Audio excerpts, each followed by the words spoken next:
Итак, Рыбинск. И сегодня я отправлюсь смотреть этот удивительный и красивый город. В этом видео вы увидите, как выглядит город с дореволюционной атмосферой, узнаете, как я чуть ли не провалился под лед и что вообще можно посмотреть в Рыбинске, а напоследок перенесетесь в Советский Союз. И это все не выходя из Рыбинска. Начну я свой рассказ, пожалуй, с самого важного с туристической точки зрения для города места, с его центра, точки притяжения всех туристов. А все благодаря стараниям местной администрации, которая ввела обязательный дресс-код для исторического центра, чтобы воссоздать дореволюционную атмосферу города. Преимущественно были сохранены и отреставрированы здания, приведены в порядок улицы, но вишенкой на торте стали обязательные вывески для всех компаний, магазинов и лавочек в стиле 19 века. И надо отдать должное, воплотилась в жизнь эта идея очень интересно и привлекательно. Особенно, когда встречаешь вывески знакомых современных брендов, например, вывески банков или сетевых магазинов, почты или аптеки. И в центре все фасады, витрины и указатели сделаны в одном стиле. Но не под один шаблон, кто как хочет, но обязательно так, как было заведено в городах России 19 века. Вот, к примеру, офис банка ВТБ. Или магазин Вкусвилл. 585 тоже тут. Все бренды оформлены по-разному, но находятся в одной исторической эпохе. Все? Ну, почти. На их фоне выделяется Федеральная налоговая служба, которая, видимо, не стала сильно заморачиваться на этот счет и оставила все как есть. Что тут скажешь? ФНС закон не писан. Еще один момент, который дополняет атмосферу центра города, это дорожные знаки. Они здесь точно такие же, как и везде, но гораздо меньше по размеру. Это позволяет не загромождать улицы, делая их уютными и ухоженными, и в то же время соблюсти требования к организации дорожного движения. Как по мне, сделано очень здорово.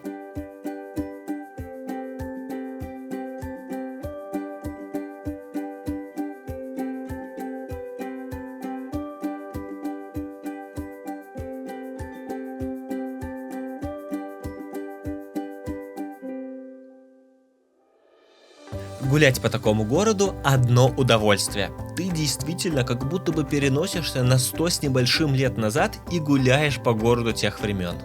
А теперь я расскажу, что интересного можно тут посмотреть.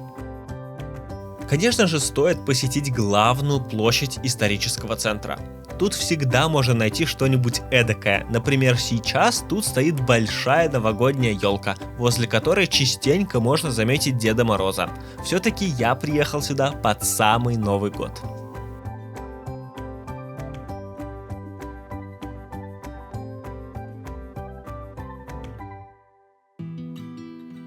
Посередине площади стоит памятник Ленину. Однако раньше здесь был памятник Александру II. И на мой взгляд, для сохранения атмосферы города было бы неплохо, чтобы вернули императора на свое законное место.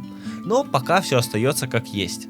Хорошо это или плохо, судить вам. Против Ленина я, конечно, ничего не имею, но если уж погружаться в эпоху, то с головой.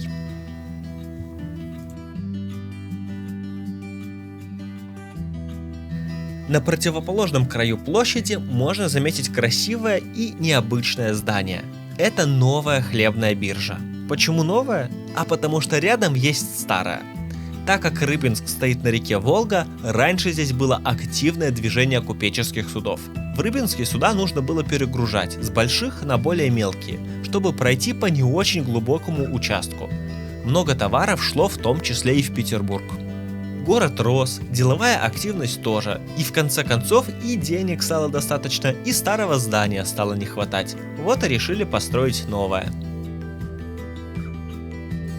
Биржа находится на берегу реки Волга, и от нее можно прогуляться по еще одному красивому месту – по городской набережной. Отсюда открывается изумительный вид на реку, на просторы, противоположный берег и на мост.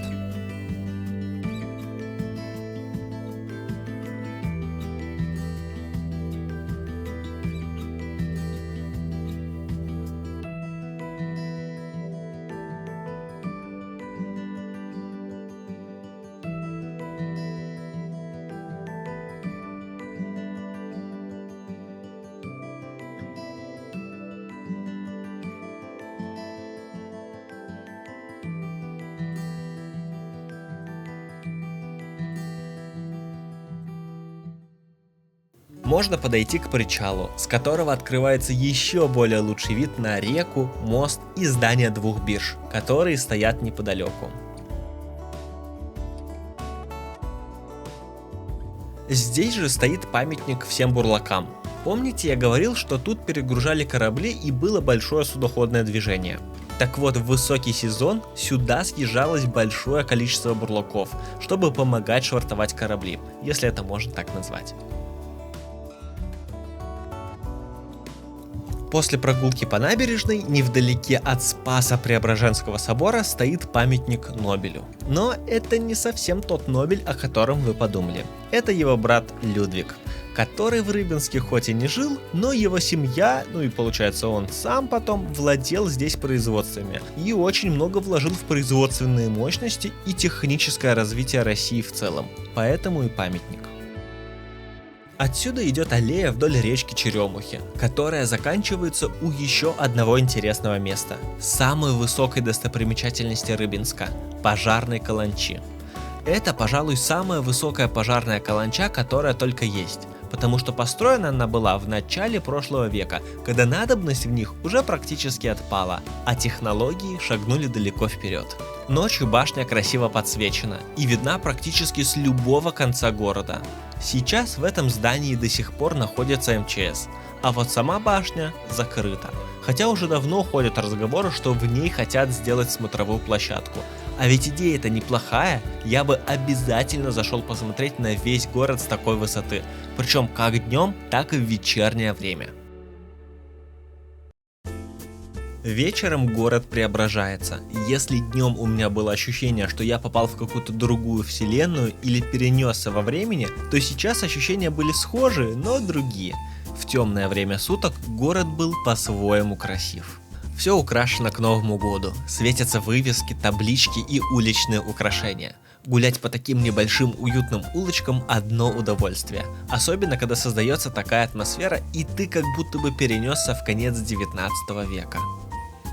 Вообще, город Рыбинск действительно очень красивый город, но по крайней мере его центр так уж точно.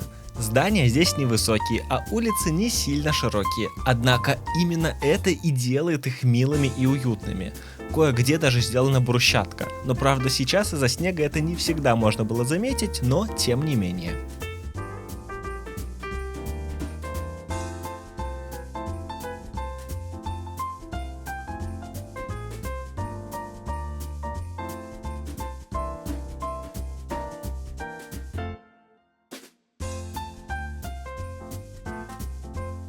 Я думаю, Рыбинск — это отличный пример, как даже из небольшого городка можно сделать интересное и красивое место, которое будет популярно среди туристов.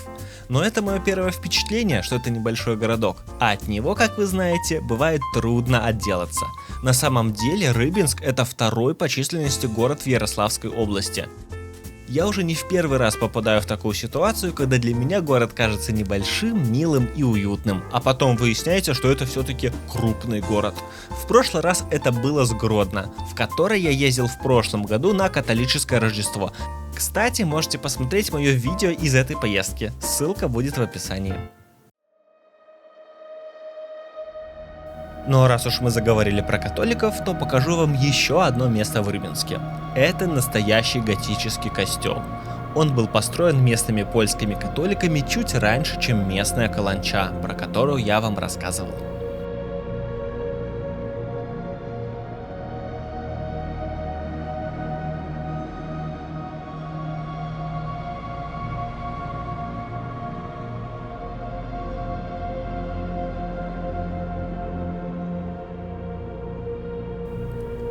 Сейчас как храм он не используется, в нем находится студенческий клуб Рыбинского университета, но подойти к нему и полюбоваться все равно можно.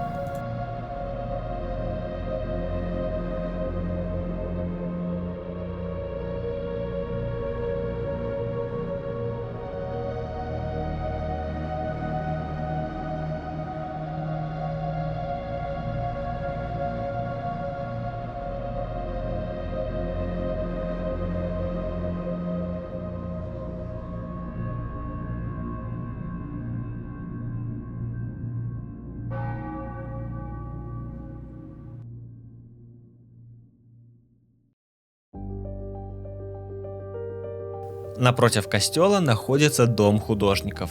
Сказать о нем, наверное, не знаю, что еще, но дом красивый, посмотреть можно. Если выйти из центра в спальные районы, то можно встретить такое, чего вообще не ожидаешь увидеть. Между жилых многоэтажек стоит самолет Ту-104. Изначально в нем хотели сделать кинотеатр, но по итогу этот проект не согласовали, и сейчас самолет просто стоит как памятник. Но согласитесь, необычно увидеть такое, зайдя во двор спального района, хотя местные жители наверняка уже привыкли к нему.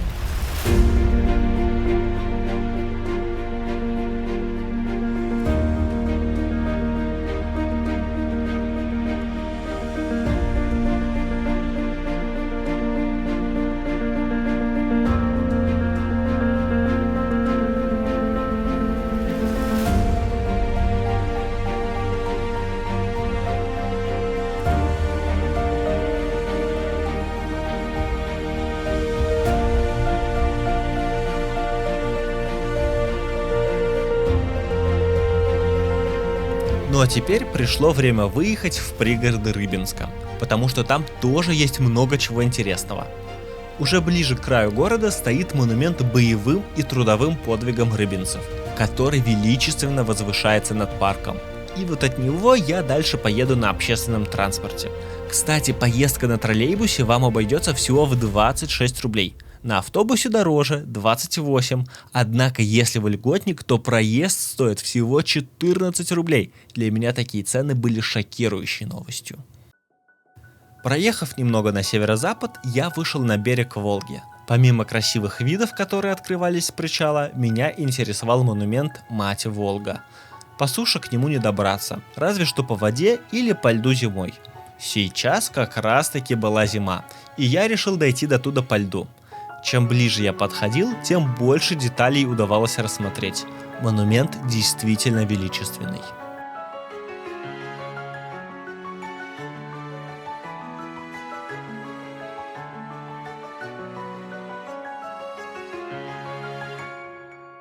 С воды виды вдаль заиграли новыми красками. Вдали виднелась Рыбинская дамба и шлюзы, через которые проплывают корабли, так как сейчас я находился значительно выше уровня воды в Волге в самом Рыбинске.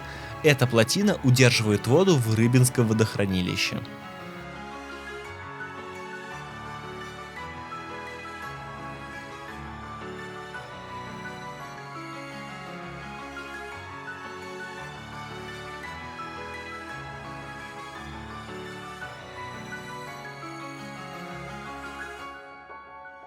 По пути я встретил рыбаков, которые ловили рыбу. У некоторых получалось, а у некоторых не очень.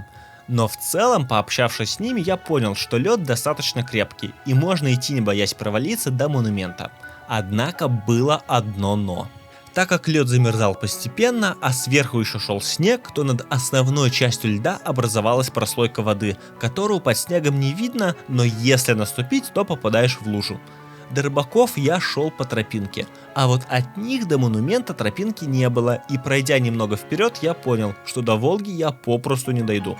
Возможно, на лыжах или в сапогах я бы еще и дошел, но в обычной зимней обуви, хоть она и высокая и не особо промокаемая, я точно не дойду. Ну или сильно промочу ноги, а впереди еще много чего интересного, куда нужно успеть. Это я уже возвращаюсь назад, потому что прям вот до самого монумента я не смог подойти, потому что там началась совсем топка. То есть не лед начал проваливаться, а вода, которая между льдом и вот верхним слоем снега и льда, вот я вот туда начал проваливаться, и просто в обычных кедах, ну или в обычной там зимней обуви, обычной, туда не пройти.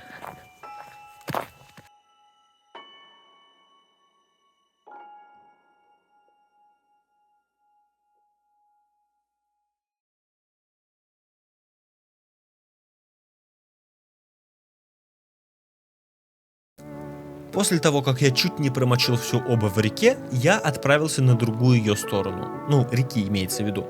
Здесь уже совсем в пригороде есть большой дом-музей «Советская эпоха». Выглядит он как советский клуб. Хотя, может быть, здесь и был раньше клуб поселка. Сделано тут все как в СССР. Внутри целых 3 этажа с различными экспонатами, местами, например, пространство под советский рынок или сцена, на которой проводились клубные мероприятия. Но лучше посмотрите все сами, когда будете здесь. Но одно могу сказать точно: атмосферу это место задает. Я, конечно, в СССР не жил, сравнить не могу, но побывать здесь было интересно.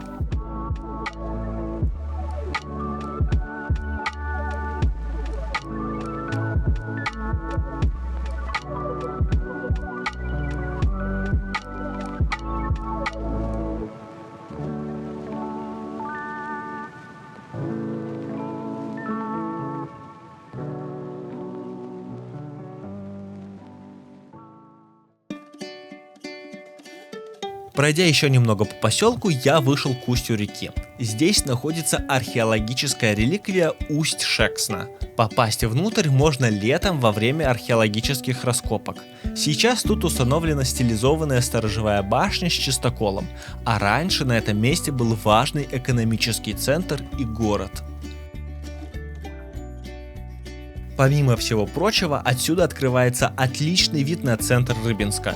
Так что даже если внутрь вам не попасть, то дойти до сюда стоит того, чтобы насладиться изумительными видами на город.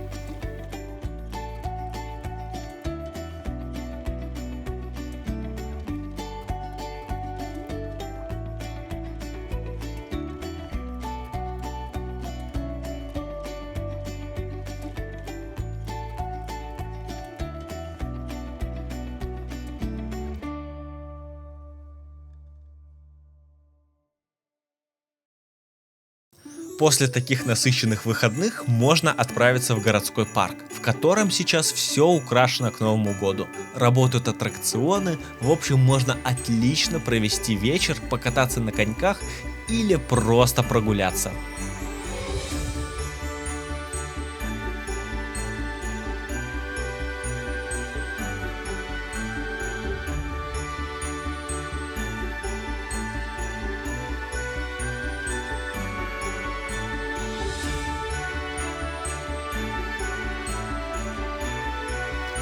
Кстати, почему Рыбинск?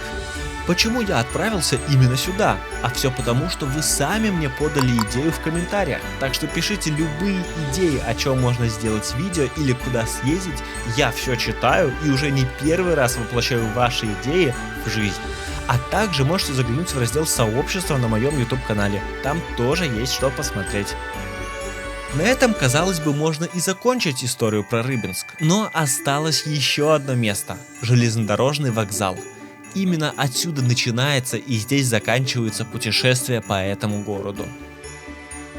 Помимо здания, здесь интересно посмотреть на старинный паровоз, который стоит на привокзальной площади. Возле него можно сделать отличное фото, ну или просто разглядеть его вблизи. Кстати, недавно я ездил в горный парк и подземелье на похожем паровозе. Если интересно, то ссылка также будет в описании. Ну а это было мое путешествие по Рыбинску. Если вам понравилось, то не забывайте поставить лайк этому видео. Мне будет очень приятно.